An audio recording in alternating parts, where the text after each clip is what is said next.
friend of mine for a long time. I'm the one that got him to change his religion, in a sense. He changed the party. He went from a Democrat. I said, Jim, you're not a Democrat. But he changed to Republican. He's one of the most popular Republicans and one of the most popular political leaders in the country, Jim Justice. I call him Big Jim. Big Jim Justice.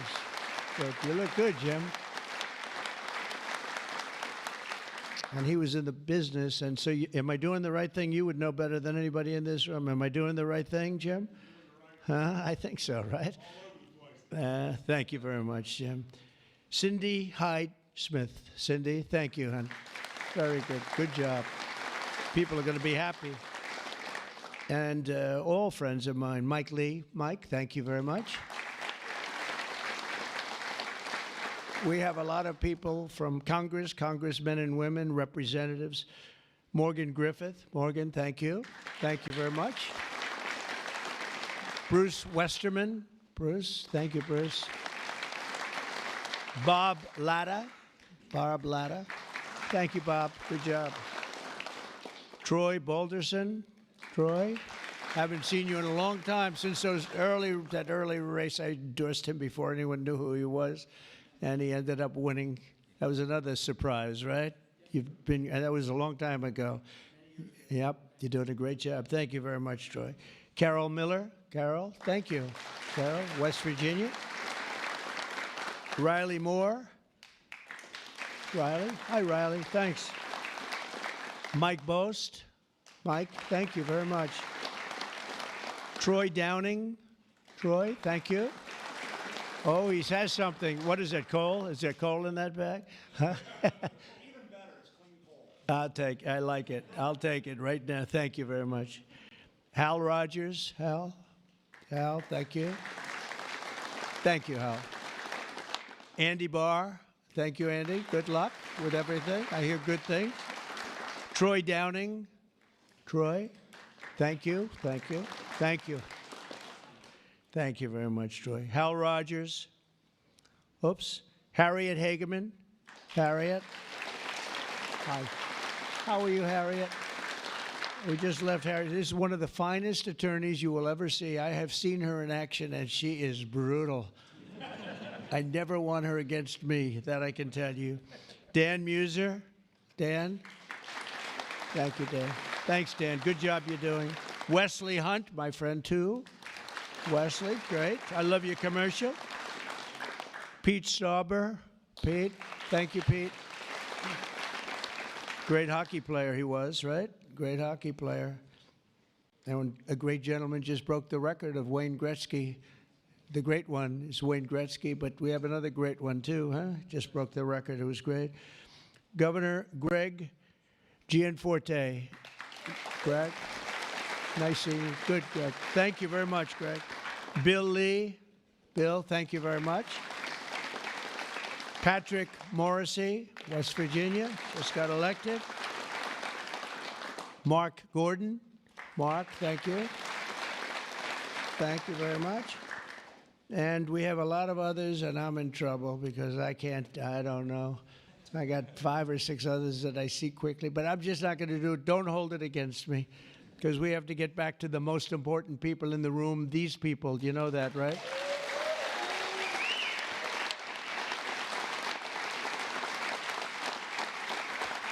So the energy workers and the coal miners in the area that I'm standing on, and that's a lot of weight on this platform, so I don't know what's going to happen. I hope it's structurally designed for you guys. I don't know. But we have just really well-deserving, great American patriots, and it's such an honor to be here and making such a big move, such a bold move in energy. Because, you know, for years, people would just bemoan this industry and decimate the industry for absolutely no reason, because with modern technology and all of the other things that we do, it's one of the great forms of energy. That's why other countries, leading countries, are using it, some exclusively. For 4 long years, Joe Biden and congressional Democrats tried to abolish the American coal industry. They did everything in their power while he was awake, which wasn't much, shutting down dozens of coal plants, banning coal leases on federal lands, and putting thousands and thousands of coal miners out of work, destroying their lives, actually, destroying their lives. I'll never forget when I went to West Virginia, which I won by 48 points, I think, right? Big Jim, I won by 48 points. But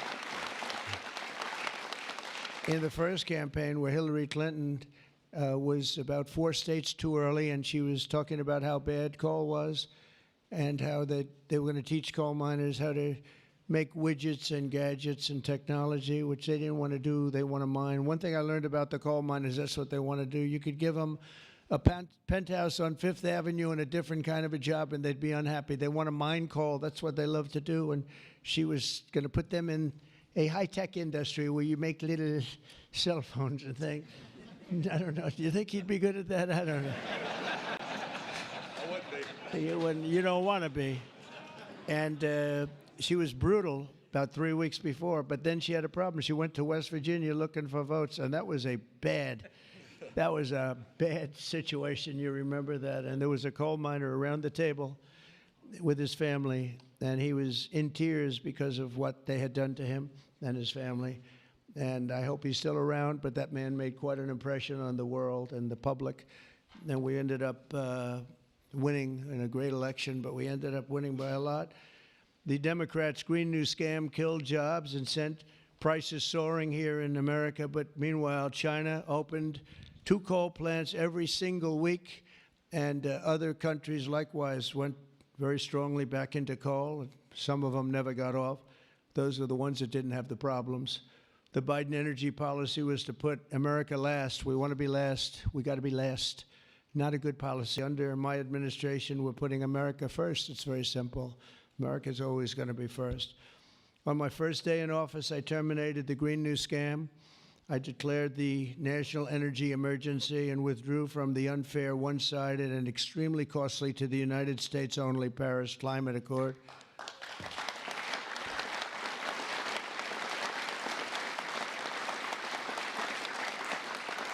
You know, under the Paris Climate Accord, we had a terrible situation. We would have paid over $1 trillion. Think of it, over $1 trillion. And Russia was paying almost nothing. Russia had a 1992 standard. China was paying nothing. China didn't kick in until 2035. This was 5 years ago. So they didn't kick in for many years. India had no standard whatsoever. But we had the highest standard you could imagine, and we had to start paying from day one, and we had to pay lots of money. We paid for everything. So I was not a big fan of the Paris Accord, and I let it be known, and I got out of it early. Then they went back into it, and now we get back out of it. And hopefully we can be there for a long time, okay? A long time, because it was a scam to take money away from the United States and actually hurt us very badly with coal and with other things. Now, under the executive order that I will sign in a few moments, we're slashing unnecessary regulations that targeted the beautiful clean coal. We will rapidly expedite leases for coal mining on federal lands, and these 2 gentlemen are going to do a real job of it. You've already started. And we'll streamline permitting. We will end the government bias against coal, and we're going to unlock the sweeping authorities of Defense Production Act, the Defense Production Act, to turbocharge coal mining in America. They made it impossible. You actually, I know a friend of mine has a plant. He said, you know, it's a shame. I'm ripping it down and I'm replacing it with another form of energy. I won't tell you because it's also very good, but it's not as powerful as this. He said, you know, the plant I'm building, the new plant, is literally half as good. It's no less, you know, it's not probably even as good environmentally, but he said it produced half the power for more money, much more money. It'll never compete with that beautiful plant I have down the road, which was really a modernized coal plant. Well, he'll be happy to know that he can open that plant up very quickly, and it's going to produce a lot. But he was complaining